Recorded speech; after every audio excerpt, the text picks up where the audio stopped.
விவசாயம் பண்ணுறவங்கள கவனிக்கணும். என்ன பண்ணுறது? நீங்கள் அரசாங்கம் தான் அரசு ஆள்றீங்க, போய் வீட்டில் சாப்பாடு சோறு தான் திங்கணும். அது வேணும்ல நம்மளுக்கு. வெளிநாட்டில் போய் நம்ம வாங்கிட்டு வர முடியும்? நம்ம நாட்டை நல்லா வைங்க. பாருங்க, துவை அரைக்கிறேன்னு சொல்லிவிட்டு பாட்டு எவ்வளோ கதைன்னு. அங்கே எல்லாம் நல்லா இருக்கேல? எல்லோரும் நல்லா இருங்க, அமோகமாக இருங்க. காலையிலே என்ன பண்ணுறேன்னு பார்க்குறீங்களா? முடக்கத்தான் ஆஞ்சிக்கிட்டு இருக்கேன். இங்கே பாருங்கள், கொடியை எப்படி ஆஞ்சிக்கிட்டு இருக்கேன் பாருங்கள். ஆமாம், ஆஞ்சிட்டு கொடியை போட்டாச்சு. இந்த கொடி போட்டாச்சு. என்ன இந்த பாருங்கள் எப்படி ஆஞ்சிருக்கேன்னு. இதை வதக்கி வச்சு இப்போ துவை அரைக்க போகிறேன். காம்பு இல்லாமல் இது மாதிரி ஆஞ்சிருக்காங்க. ஆமாம், இலையாக ஆஞ்சிருக்கேன். இந்த விழுந்து வச்சு வதக்கி வச்சு துவை அரைச்சிக்குவோம். மிச்சத்தை தோசை ஊற்றிக்குவோம். ஒருபடி அரிசி ஊற போட்டு கரைச்சி வச்சிட்டோம்னா நல்லா நீட்டாக சாப்பிட்றலாம் காலையில் அருமையாக. இந்த மூட்டு வலி, இடுப்பு வலி, இந்த மூட்டு வலிக்கிறதெல்லாம் தேவையில்லை. தொடர்ந்து சாப்பிட்டா கிடைக்க மாட்டேங்குது. கொண்டுக்கிட்டு வரும்பொழுது சாப்பிட்டுக்குவோம் அப்படின்னு ஆப்பிட்டப்போ சாப்பிட்டுக்குவோம். இப்போ போய் இதை வதக்கி வச்சு துவையை அரைக்க போகிறேன். இலையை பார்த்தோன்னா ஆசையாக இருக்குது.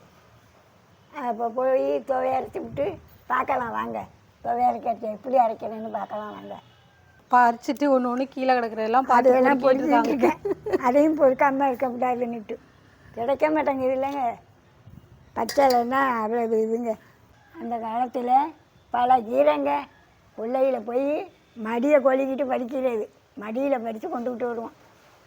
பரங்கி கீரை, பழக்கீரைன்னு அது குப்பமணி கீரை, பல கீரையும் பறித்து, துட்டி கீரை எல்லாம் பறித்து வதக்கணும்னாக்கா அவ்வளவு தேங்காய் திருவி போட்டு வதக்கி விட்டாக்கா ஒரு குண்டாங்க பழைய சாப்பிட்லாம். ஆமாம், ஏற்கனவே தான் பழக்கீரைன்னு நம்ம ஒரு ரெசிபி போட்டிருக்கோம். இது வரைக்கும் பார்க்கலன்னா ஸ்க்ரீன் எண்டில் கொடுக்குறேன் பாருங்கள். நம்ம சின்னாம்பு கீரை, புண்ணாக்கு கீரை, குப்பை கீரை, காணாவாழை, வல்லாரக்கீரை, இப்படி பல கீரைங்க பறித்து. முஷ்டகீரைன்னாமா? முஷ்டைன்னு ஒன்று கிடக்குமா, இந்த இலை இருக்குது பாருங்கள். அந்த இதுக்கு பேர் ஆடு வெண்ணாம்பழம். இந்த மாதிரி இலையாக இருக்கும் அந்த இலை. முஷ்டகீரை. முஷ்டை எனக்கே தெரியாதேம்மா முஷ்டகீரைலாம். கொடி கொடியாக மரமட்டையும் எல்லாம் கிடக்கும். அப்பாவுக்கு அவ்வளவு தெரியாது, எனக்கு முடிய மாட்டேங்குது போய் பார்த்து பறிக்கிறதுக்கு. அதனால அன்றைக்கி பழக்கீரை கிடச்சிச்சு, பறிச்சுக்கிட்டு வந்தேன். அந்த மாதிரியெல்லாம் சமைக்கலாம், பழக்கீரையும் சமைக்கலாம். அந்த காலத்தில் தின்ன வச்சுதாங்க. இப்போ இப்படி இருக்குது. பச்சளை திங்கிறது அவ்வளவு நல்லதுங்க. ஒவ்வொரு பச்சளையில் ஒவ்வொரு வைத்தியம் இருக்கும். அதனால இந்த மூலிகையை பறித்து சாப்பிட்டோம்னா அவ்வளவு நல்லது. நான் போய் இதை இப்போ வதக்கி வச்சு துவையரைச்சி கஞ்சி குடிப்போம் வாங்க. வாங்க போகலாம். இது தோசைக்காக ஒதுக்கியாச்சு இந்த கீரை. ஆமாம், அது ஒரு படி அரிசி போட்டு கரைச்சி வைக்கலாம். வெறும் அரிசி, ஒரு படி அரிசி இவ்வளவு கீரைங்க. கீரை நிறையா தான் இருக்குது. ஒரு படி அரிசிக்கு இந்த கீரை மட்டும்தான். வேறு உளுந்து வெந்தயம் எதுவும் தேவையில்லை. கீரை கம்மியாக இருக்கிற பட்சத்தில் வெந்தயம் உளுந்து சேர்த்து போட்டு அரைப்பாங்க. ஆமாம், கீரை நிறையா இருந்ததுன்னா வெறும் கீரையே போதும். எண்ணெய் சட்டி அடுப்பில் போட்டிருக்கேன், கொஞ்சம் எண்ணெய் ஊற்றுறேன். இது ஒரு கைப்பிடி அளவுக்கு துவையல் அரைக்கிறதுக்காக எடுத்து வச்சுருக்காங்க. இந்த பாருங்கள், மிளகா 5-6 மிளகா போடுறேன்.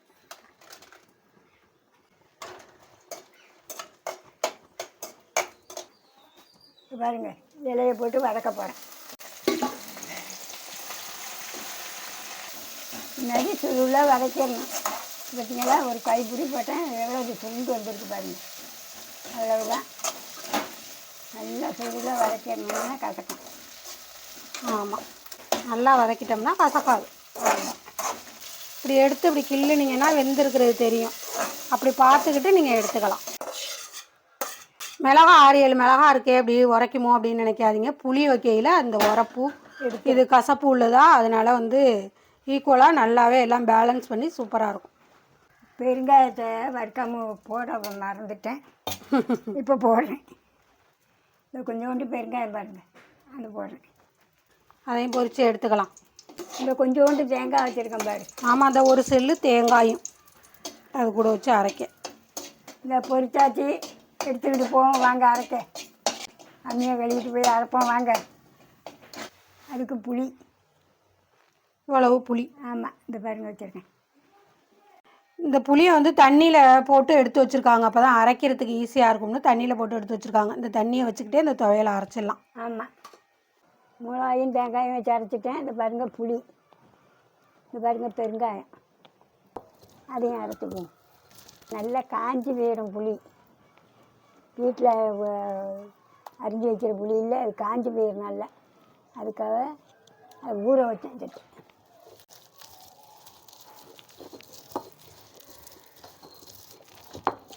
அம்மியில் வச்சு எந்த துவையலாக இருந்து அரைச்சிங்கனாலும் என்ன அரைச்சிங்கனாலும் அம்மியில் அரைக்கிறது ஒரு டேஸ்ட்டு. அப்போ எல்லாம் இட்லிக்கே தேங்காய் சட்னி அப்புறம் ரோசாப்பு சட்னி எல்லாம் அம்மியில் தான் அரைச்சி சாப்பிட்றது. அந்த காலம் அம்மி தானே, அவ்வளோ அருமையாக இருக்கும். ஒரு கிடா வெட்டினாலும் அம்மி தானே அரைச்சி சமைக்கிறது. மீன் குழம்புக்கெல்லாம் அம்மியில் மிளகா மல்லி அரைச்சி வச்சு குழம்பு வச்சு சாப்பிட்டோம்னா அப்படி இருக்கும். அப்படி இருக்கும். எங்கே அம்மியே சில வீட்டில் இல்லை. எங்கள் அம்மா அரைச்சி குழம்பு வச்சு நான் சாப்பிட்ருக்கேன்.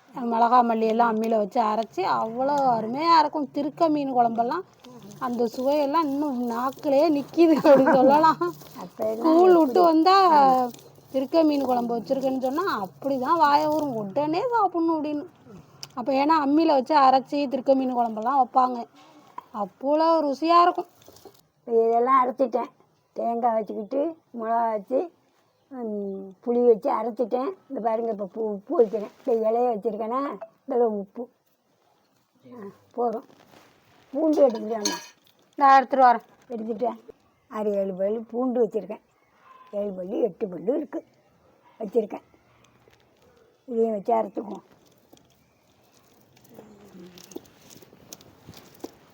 ஒவ்வொரு பச்சளையில் ஒவ்வொரு வைத்தியம் இருக்குது. இந்த உப்பு இருக்கா பாரு, உப்பு இருக்கா பாரு.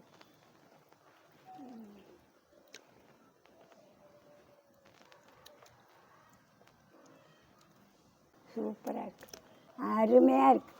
குழம்பெல்லாம் தேவையே இல்லை. இந்த துவையலை போட்டு சுடுசாதத்தில் போட்டு பிடிச்சி தின்னுடலாம். ஆமாம், நல்லா அருமையாக இருக்குது. அரைச்சாச்சு இப்போ துவையை ரொம்ப டேஸ்டாக இருக்குது. ஒரு படி அரிசியை வடிச்சு கஞ்சி வச்சு அப்படியே குடிச்சிடலாம், அவ்வளோ அருமையாக இருக்குது துவையை. டேஸ்ட்டாக அருமையாக இருக்குது. பிள்ளைங்களே சாப்பிடுவாங்க. உங்களுக்கு மார்க்கெட்டில் எல்லாம் கிடைக்கும், வாங்கி செஞ்சு சாப்பிடுங்க. இதே மாதிரி பிள்ளையே தான் அந்த காலம் மாதிரி இல்லாமல் புக்கு ஒரு 6 மரக்கா வெயிட்டு உள்ள புக்கை தூக்கிட்டு போகிறவல்ல, அவங்களுக்கெல்லாம் அது கொடுத்தீங்கன்னா அவ்வளோ நல்லதுங்க. இந்த 6 மரக்கா நெல் வெயிட்டு தூக்குது, முதுகு கூனி வெயிட்டு. அந்த காலத்தில் பொண்ணு பார்க்க போனால் பொண்ணை நடக்க விட்டு பார்ப்பவோ, எப்படி குமிஞ்சிக்கிட்டு போகுதா நான் நிமிந்துக்கிட்டு போகுதான்னு. இப்போ அத்தனை பேருமே கூனை தான்.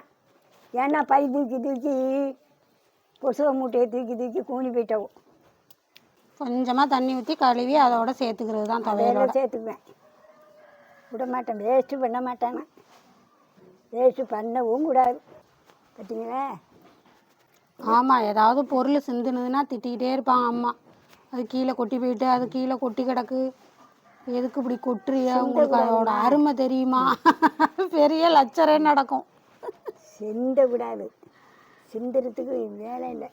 கஷ்டப்பட்டு சம்பாதிக்கிறோம், 10 ரூபா சம்பாதிக்கிறோம்னா சும்மா இல்லை. அதுக்கு எவ்வளோ கஷ்டம் எவ்வளோ நஷ்டம். படிச்சுட்டு வேலையில் இருக்காங்கன்னா அதுக்கு எவ்வளோ கஷ்டப்பட்டுருப்பீங்க அப்படிங்கிறது எல்லாமே தெரியணும். விவசாயம் பண்ணுற எவ்வளோ கஷ்டம்னு தெரியுமா, அதுக்கு எவ்வளோ வைத்தியம் பண்ண வேண்டியது தெரியுமா. நெல் அறுப்பறுத்து நெல் வீட்டுக்கு வந்துடும்னு நினைக்க முடியாது. அதுக்கு எவ்வளோ கஷ்டம் எவ்வளோ இது. என்ன ஒவ்வொரு நாளும் வரப்பை சுற்றி சுற்றி வரணும். ஒரு நாளைக்கு நம்ம விவசாயம் பண்ணுற நம்ம வரப்புக்கு போகலைன்னாக்கா அது ஒரு பிடி வளர்ச்சி குறைச்ச. நம்ம போனோம்னா ஒரு பிடி வளர்ந்துடும். உங்களுக்கு படிக்கிறவங்களுக்கு தெரியாது, தெரிஞ்சுக்குங்க. அதை கொண்டுக்கிட்டு வந்து வீட்டுக்கு வந்தோடனே வீட்டில் இருக்கிறவோ என்ன பண்ணுறவன்னா அலட்சியப்படுத்திக்கிட்டு அங்கே கொட்டுறவோ இங்கே கொட்டுறவோ சிந்துறவோ சிதற வைக்கிறவோ, அது எனக்கு பிடிக்காதுங்க. எனக்கு சிந்தக்கூடாது, ஒரு பொருள் வீணாக போகக்கூடாது. என்ன அந்த மாதிரி கஞ்சாதானமாக இருக்கிறோன்னு நினச்சாதீங்க. அவ்வளோ கஷ்டங்க எனக்கு. வயக்காட்டிலெல்லாம் அவ்வளோ வேலை, அத்தனை வேலையும் எனக்கு தெரியும். களை எடுக்க தெரியும், நாற்று பறிக்க தெரியும், நடவு நட்ட தெரியும், நடவில் களை எடுக்க தெரியும், கடலை கொல்லை எள்ளு கொல்லை உளுந்து கொல்லை எல்லாத்துலேயும் களை எடுக்க தெரியும். அத்தனை வேலையும் தெரியாத வேலையே எனக்கு கிடையாது. அதை சிந்துனா மந்துனா பேசத்தான் செய்யணும், சிந்தல் தான் கூடாது. விவசாயம் பண்ணுறவங்களுக்கு தான் அதோட லாபமும் நஷ்டமும் தெரியும். நம்ம இங்கேருந்து வந்தோடனே கடையில் போய் ஒரு பை மூட்டை அரிசி தூக்கிட்டு வந்துடுறோம். நம்மளுக்கு அது ரொம்ப ஈஸி. அதை எவ்வளோ கஷ்டப்பட்டு கொண்டுக்கிட்டு வந்து கடையில் கொடுக்குறாங்க தெரியுமா? என்ன அந்த பூச்சிக்கிட்டையும் புழுகிட்டையும் புகை உளுந்துட்டும் போவோம். புகை உளுந்துட்டுன்னு இன்றைக்கி பார்த்தோம்னா காலையில் வெள்ளையாக இருக்குங்க வய. அப்படி நைட்டாக அடிச்சிடும். புகை உளுந்துட்டுன்னு சொன்னால் ஒரு இடத்துல மக்கா நாள் போய் பார்ப்போம் அப்படின்னு நினைக்கக்கூடாது. அப்பே மருந்தடிக்கணும். பார்த்தோன்னே மருந்தடிக்கணும். மக்கா நாள் பார்த்தோம்னா வெள்ளை வெள்ளையர்னு இது மாதிரி வெள்ளையாக கிடக்கும். ஒரு வருஷம் அதுமாரியே கொஞ்சம் போட்டு விட்டுட்டு காலையில் பார்த்துட்டு வந்தேன். சாயங்காலம் இது மாதிரி புகை உளுந்துருக்குங்க, போய் மருந்து அடிக்கணும்னா காலையில் போனால் ஒரே வெள்ளையாக கிடக்கு. மருந்தே அடிக்க வேண்டான்னு வீட்டுக்கு வந்தாச்சு. அப்போ கருது வர்ற நேரம் போல் இருக்குது. அந்த நேரத்தில் புகையை அடிச்சிட்டு ஒரே எதிரில் நெல் வந்து விளைஞ்சிருந்துச்சு பாருங்க. அதை புயலுக்கே போகலைங்க. நாங்கள் அந்த பகுதியே போகலை. வயிறு எரிஞ்சு போய் வீட்டில் இருந்துட்டேன். அடுத்த வயக்காரவ வந்து சொல்கிறவ, அறுப்பு நான் அறுக்கவா நீங்கள் அறுத்துக்கிறீங்களான்னு. என்னங்க இதுதான் புகையும் வந்து வீணாக போயிட்டு நக்கலாக பண்ணுறீங்க அப்படின்னு. அப்போனா நான் அறுத்துக்கிறேன். போய் பார்த்தா வெறும் நெல்லாக தாங்க இருந்துச்சு. அப்படி தான் அறுத்துக்கிட்டு வந்தேன். நெல்லாக வளண்டி அள்ளிக்கிட்டு வந்துச்சு. அது எப்படி அது சரியானுச்சு? அது ஒரு கருது ஒரு எதில் இருந்திருக்கு. குறுத்து வரும் பொழுது புகை அடிச்சிருக்கு. இந்த மேகம் உள்ள பயிரெல்லாம் போயிட்டு அந்த குருத்து வந்துச்சே. அந்த குருத்து மேலே வந்துட்டு ஒரு இலையும் கருவுமா அப்படியே விளைஞ்சிருந்தது. வெறும் நெல்லாக இருந்துச்சு. ஒரு கருக்கா இல்லாமல் இருந்துச்சு. மறுபடியும் அதில் புகை வந்தேன். வாயால் சொல்கிற ஒன்று நினைக்காதீங்க. விவசாயம் பண்ணுறது அவ்வளோ கஷ்டம். நீங்கள் எப்படி போய் படிச்சுக்கிட்டு போய் எவ்வளோ உட்காந்துக்கிட்டு வேலை செய்கிறாங்கன்னு சொல்கிறோம். உட்காந்துக்கிட்டா இடுப்பை என்ன பண்ணும், காலை என்ன பண்ணும், உடம்பை என்ன பண்ணும்னு நான் விவசாயம் பண்ண எனக்கு தெரியும். அது தொட்டு சொல்கிறோம். உங்களுக்கும் கஷ்டம்தான். உங்களோட உங்களுக்கு சோறு போடுற எங்களுக்கு அடியோட கஷ்டம். மழையிலையும் தண்ணிலையும் அடிபட்டு நாங்கள் கொண்டுக்கிட்டு வந்து அதை வீடு சேர்த்து அதை உங்களுக்கு சமைச்சு போடுறோம்னாக்கா அது என்னன்னாக்கா இது நல்லா இல்லை, அது நல்லா இல்லை, இந்த குழம்பு வச்சா சாப்பிட்லாம், இந்த குழம்பு வச்சா சாப்பிட்லாம், இதுன்னா சாப்பிட முடியாது. அள்ளி இப்படி சில பேர் இப்படி உதறுவோம் ஒன்று சோத்தை. அதெல்லாம் தப்புங்க. நல்லபடியாக அள்ளி அழகாக 5 வரலால் அள்ளி சாப்பிடணும். அதுதாங்க. அதுக்கு தான் இவ்வளோ கஷ்டம். எவ்வளோ கஷ்டப்பட்டாலும் என்ன பண்ணினாலும் கடவுள் இந்த சோத்தில் கொண்டாந்து வச்சான் பாருங்க நம்பளை. அதுதான் பெரிய இது நம்மளுக்கு. எல்லாமும் சம்பாரித்து கோடி கோடியாக இருந்தாலும் இந்த சோத்தை 2 தின்னாதான் நம்மளுக்கு உயிர் வாழலாம். என்ன நீங்கள் அதையெல்லாம் யோசனை பண்ணி சிந்தாமல் மங்காமல் பொம்பளை பிள்ளைங்க ரொம்ப நல்ல விதமாக, பொம்பளையாக இருந்தாலும் ஆம்பளையாக இருந்தாலும் நெல் வளைஞ்சோடனே இப்படி தள்ளிவிட்டு வராமல் நல்லபடியாக சீர்திருத்தம் பண்ணி கொண்டுக்கிட்டு வரணுங்க. அதுதாங்க அந்த லட்சுமி நம்ம வீட்டுக்கு வந்தால் தான் சோறு நம்மளுக்கு திங்கிறதுக்கு கிடைக்கும். என்ன இப்போ எல்லாத்தையும் பிளாட்டு போட்டு எல்லாம் விற்கிறவோ அது என்ன பண்ணுறது, சோறு எப்படி திங்கிறதுன்னு தெரியலை. அதை நாங்கள் வளப்படுத்திக்கிட்டு இருக்காங்க. ஊர் மக்கள் என்ன பண்ண போகுது. பையரிச்சே வாங்கி திம்போம். இப்போ விவசாயமெல்லாம் இப்போ நானும் விட்டுட்டு தான் இருக்கேன். இருந்தாலும் நம்மளும் சோறு திங்கணுன்னா அந்த விவசாயி நல்லபடியாக உழைச்சி அங்கே ஏர் ஓட்டினா தான் நம்ம இங்கே வீட்டில் கஞ்சி வைக்கலாம். அங்கே ஏர் ஓட்டலைன்னாக்கா கஞ்சி வைக்க முடியாது. விவசாயத்தை ரொம்ப நல்லா பாதுகாப்பாக பார்க்கணும். அவங்கள கவனிக்கணும். நம்ம அரசாங்கம் இந்த விவசாயம் பண்ணுறவங்கள கவனிக்கணும். என்ன பண்ணுறது, நீங்கள் அரசாங்கம் தான் அரசு ஆள்றீங்க. போய் வீட்டில் சாப்பாடு சோறு தான் திங்கணும். அது வேணும்ல நம்மளுக்கு. வெளிநாட்டில் போய் நம்ம வாங்கிட்டு வர முடியும். நம்ம நாட்டை நல்லா வைங்க. பாருங்க, துவை அரைக்கிறேன்னு சொல்லிவிட்டு பாட்டு எவ்வளோ கதைன்னு கீழே கொட்டுனா திட்டுவாங்க. ஏதாவது இந்த கீழே காய வைக்கிறோம்ல, படுதாவளையெல்லாம் காய வைப்போமா நம்ம, நிறையா சிறுதானியங்கள் அது இதெல்லாம் காய வைக்கிறோம்ல, கீழே கொஞ்சம் கொஞ்சம் சிந்த தான் செய்யும். கழுவி அலசி ஊத்துறோமா அப்போ சிந்தும். அப்போ அவ்வளோ திட்டு, இந்த மாதிரி கொட்டுறியேன்னு. அதை உங்கள்கிட்ட சொல்ல போய் பார்த்தியெல்லாம் எவ்வளோ லட்சம். அரசாங்கம் இந்த விவசாயிக்கு உதவி பண்ணுங்க. விவசாயத்தில் ரொம்ப கஷ்டங்க. தெரிஞ்சவங்களும் இருப்பீங்க, சுத்தமாக தெரியாதுன்னு சொல்ல முடியாது. தெரியாதவங்களும் இருப்பீங்க, தெரிஞ்சவங்களும் இருப்பீங்க.